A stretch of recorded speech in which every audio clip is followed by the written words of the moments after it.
Ang mabuting balita ng Panginoon ayon kay San Lucas. Nung panahon yon, nang tumingin si Jesus, nakita niya ang mayayamang naghulog ng kanilang kaloob sa lalagyan nito sa templo. Nakita niya rin isang dukhang babaeng balo na naghulog ng 2 kusing.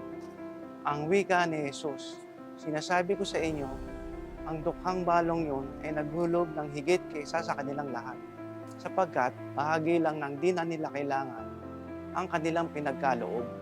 Ngunit ibinigay ng balong yon ang dukhang-dukha niyang buong ikabubuhay." Ang mabuting balita ng Panginoon. Sa ebanghelyong ito, pinakikita ng isang dukhang balo ang tunay na kahulugan ng pagbibigay. Bagamat siya ay mahirap, binigay niya ang lahat ng meron siya. Hindi dahil sa sobra, kundi dahil sa kanyang taus-pusong tiwala sa Diyos. Itinuturo sa atin ang tagpong ito na ang tunay na halaga ng pagbibigay ay hindi nasusukat sa dami, kundi sa pusong handang mag-alay kahit sa gitna ng kakulangan. Tulad ng babaeng balo, tayo rin ay tinatawag ng Diyos na maging bukas palad sa ating kapwa.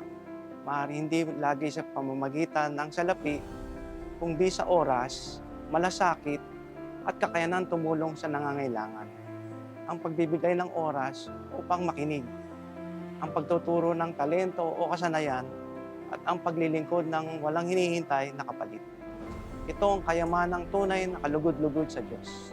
Samantalang ang mayayamang sa Ebanghelyo ay nagbigay mula sa kanilang kasobrahan.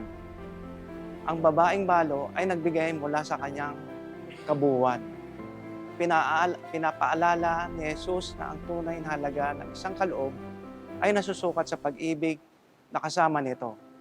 Kung nasa puso natin si Jesus, ang bawat pagbibigay ay nagiging pagpapala hindi lamang sa iba, kundi maging sa ating sarili. Manalangin tayo. Panginoon, salamat sa halimbawang ng babaeng balo na nagturo sa aming tunay na kahulugan ng pagkakaloob. Turuan mo kaming magbigay ng may kababaang loob at buong tiwala sa iyo. Kahit sa gitna ng aming kakulangan, palakasin mo ang aming pananampalataya at pusong mapagmalasakit ay maging tapat na handog sa iyo at sa aming kapwa. Tinataas namin ang lahat ng ito sa ngalan ng aming amang makapangyarihan sa lahat at ang bugtong na anak na si Hesukristo. Amen.